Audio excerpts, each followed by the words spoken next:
The Shadow at Forest Gable. In the summer of Edith Roundstone's return to Forest Gable, she found the house blessedly still the place of childhood memory. The odd, ugly grandfather clock in the hallway outside her bedroom still sounded like something just outside of time, when she caught the occasional sound of its tick and tock. The long grass lawn, her father's pride and joy, still went down all the way to the darkness where the woods started. At the front of the house, the road to the village still sounded as sleepy and far away as ever.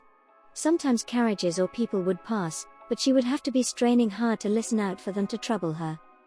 To her enormous satisfaction, she even had Mother's Mrs. Warren from the village to help run everything smoothly. Edith knew she couldn't have been the original Mrs. Warren. She was long dead, and this was her daughter. They looked so alike. For comfort, Edith called her Mrs. Warren as well, and she wasn't the least offended. Merely smiled in that way of hers, which might have been contemptuous or cheek in someone else, but with her was inscrutable and benign. The one discordant note of that long hot summer was the return of the Shadow Lady. It had been so long since Edith Roundstone had thought of her, she had been almost completely forgotten. Now, as in her girlhood, she was rarely seen directly. When she appeared, which was usually at the very bottom of the lawn where it met the woods, she was most often seen at the edge of her view. She could be looked at directly, but her childhood had taught Edith not to do that. Instead, if she blinked her eyes enough, and strained her mind to thoughts of happiness, however desperate, almost always the Shadow Lady retreated. She never disappeared completely. Rather, Edith had the sense that she remained still in the dark woods looking into the bright sun of the garden. When had she seen the Shadow Lady first? Edith would have preferred to forget the answer to that question, but it came back unbidden. It had been the summer her mother had held a party for the village Sunday school children. She couldn't remember a second of these events in her childhood. No doubt it was an enthusiasm of her mother's she had quickly grown tired of. Every child had been presented with an orange and a piece of cake. She could also remember a man, who smelled of something disagreeable like gunpowder, entertaining them with a picture lantern show in the darkened drawing room. Afterward, there were games in the garden. Dead Mary, drowned in the well. With a babe in her arms, she set out one night to escape the troubles that came of her plight. Dead Mary, drowned in the well. The father of her child had left her behind, with no love in his heart and no care in his mind. Dead Mary, drowned in the well. She found a quiet spot, by the old oak tree, and there she built a home, as happy as could be. Edith wondered how it was that she could remember the words to the children's little song so clearly after so many years. They had all held hands in a giant circle and skipped singing the little rhyme over and over. What had it meant? She hadn't known at all then. She had a vague memory of her mother's consternation and upset. She must have bothered her with questions. How could Mary be both happy and drowned in a well? What happened to Mary's baby? It was a shock to remember that afternoon for the first time as an adult. It seemed much clearer why the party had never been repeated. Was the Shadow Lady Mary? That Edith was less sure about. Her earliest memory of her seemed to coincide with the time of the party. She decided to ask her brother George. There were not many left now from the old days, but that summer George visited frequently. Edith wondered if there was anyone else left alive who still remembered Nanny. How often did she have to break up their squabbles? Looking back, poor Nanny had the patience of a saint. She didn't think she could remember seeing George look so well. When he joined her for afternoon tea in the garden, sitting in the sun, in its full late afternoon glare he seemed to glow. She was not ungrateful for his visits, but he was sometimes trying. At the end of a lifetime, she was wise enough to know there was no point in chiding his bad habits. It may be an unwritten rule for some that conversation at tea should be pleasant and triflingly light. George had always had a tedious attachment to the truth. He insisted on journeying down every lane and byway in their shared childhood memories, shining a glaring torch hither and thither. Edith was her mother's daughter and practiced her expertly deployed technique of smiling sweetly and pretending nothing had been said at all when his topics were disagreeable. How was she to ask George about the Shadow Lady? At first, she had thought it was just her who saw her, but as time went on that summer she was less sure. One stifling afternoon, when George was being particularly trying, she had appeared only yards from where they sat. Edith had Mrs. Warren serve afternoon tea, in her favorite spot in the garden. In the shade of a cedar of Lebanon tree, she could remember her father planting. It was flanked by 3 smaller Jerusalem thorns and was a cool enclave in the glaring sun. Some combination of the heat and her tiredness lowered her resistance to George's patter. She had often thought George had been meant for the church or teaching. He had just the right air of delivering a lecture, with the faintest suspicion of sanctimoniousness. Although she was sure he would have failed in the church with his version of catechism. His taste for metaphor was distinctly pagan, with talk of recurring circles and world souls. At the height of George's lecture, the shadow lady reappeared. She was closer now than she had ever been. Only 20 yards away, though as usual at the edge of the garden. Edith didn't turn to look, but even viewed through the Jerusalem thorn trees, it was unmistakably her. Surely George must see her too? She was in his line of sight. He didn't say so directly, but she could see something had changed. Yes, there was something different about George. He had stopped his story and was looking at her expectantly. What was she to say? The same instinct that had prevented her from addressing the topic of the apparition with Mrs. Warren was still present with George. What if they thought she was mad? Was there ever really a dead Mary?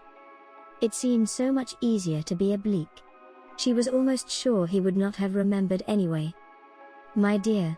Whatever has made you think of that? Oh, something stirred the memory in me a few days ago. Do you remember Mother's Sunday school party? Why, of course. I don't think it was the greatest success, do you? Well, you were a few years older. I suppose all that was clearer to you at the time. Mrs. Warren had come out to take in the tea tray, and spurred by George's recollection, Edith felt emboldened to press the housekeeper for more details. If anyone might know if there had been a real dead Mary, then one of the village's residents was most likely to remember. Mrs. Warren hesitated a moment and looked at George. They say there was, though I don't know myself if it isn't all some silly legend. Some poor parlour maid, I believe. Worked up at Granville Hall, so they say. Poor girl got herself in a bad way, and the man ran off. So there she was all on her own with a baby and no money or anything, and her people were from far off. So that's the story. Drowned herself and the baby in the well in yonder woods. The woods surrounded almost all of Forest Gable, but Mrs. Warren gave a vague gesture with her hand to indicate them before picking up the tray. Edith followed the housekeeper's hand for a moment, and she could see it pointed almost exactly where the shadow lady was.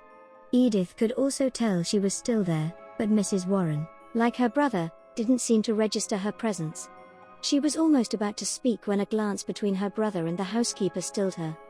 What was it? A look of concern? It suggested a confidence between the two that she was not privy to. Some knowledge about her, and the allusion to previous conversations. And wasn't there a ghost? Wherever did you hear that, Miss Edith? Mrs. Warren's tone was even, but Edith registered its calm concern. Some vague memory from childhood, was I right? Do they talk of it in the village? Again, Mrs. Warren glanced at George. My dear, you know there are no such things as ghosts, or shades, or shadows, or whatever different people call them. Why should the good Lord keep poor Mary out of his kingdom? Even allowing for the mortal sin of her own destruction. You have nothing to fear from such things. George was on familiar ground, presenting advice with the solemnity of a curate. We all of us must find our way to his light, I'm sure. Poor Mary must be there now if there ever was a Mary. Yes, we must all find our way to the light sooner or later. Isn't that right, Mr. Roundstone? Mrs. Warren left with a kindly smile, and a last concerned gaze in the direction of George. Somewhere throughout the exchange, the shadow lady had disappeared. Edith might have been more perplexed about this if her thoughts were not occupied by the meaning of the looks between her housekeeper and her brother. Did they think she was ill? She had been careful to conceal the truth about the shadow lady. Did they suspect? Her inquiries about dead Mary's ghost had been as casual as she could make them. Edith had dinner alone, which was usual, save for the rare times George sometimes stayed on. It was Mrs. Warren's last job of the day, and once she had served it she would return to the village. After she had dined alone, Edith only needed to blow out the candles when she was finished. Mrs. Warren was in the house before she was up. The next morning the dining room would be as fresh as it always was at the start of every day. This evening Edith was perturbed. She had spent the time since George's departure puzzling over the meaning of the glances between him and Mrs. Warren. At first, she had felt annoyance, then disquiet, and now it had grown to anger. Did Mrs. Warren share her brother's incessant chiding concerns? The thought of them both confiding secretly about her made her feel indignant. Edith tried to still her mind before retiring for the night. Often, it was her custom to read, but as she felt out of sorts, she played cards instead. Nanny had been a font of wisdom on card games, and Beleaguered Castle had been her favorite way to play solitaire.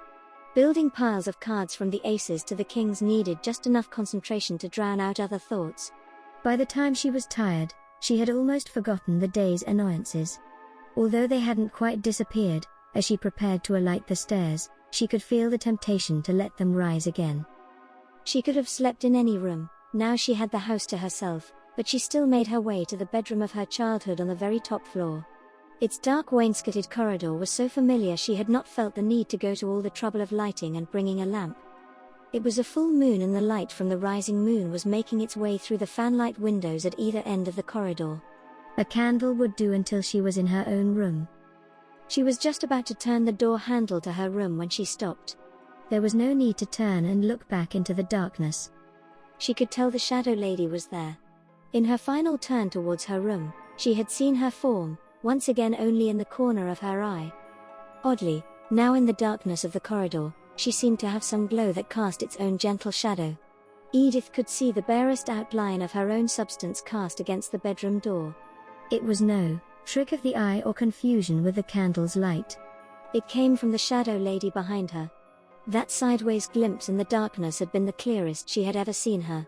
For the first time, Edith could see her face. Pale white and skin so tightly drawn there seemed no flesh to disguise it was covering her skull. As she always had since childhood, she resolved not to look directly at her. Instead, pausing for a moment to register that the glow from behind her was indeed real, and not her imagination, she opened her bedroom door and stepped into the room.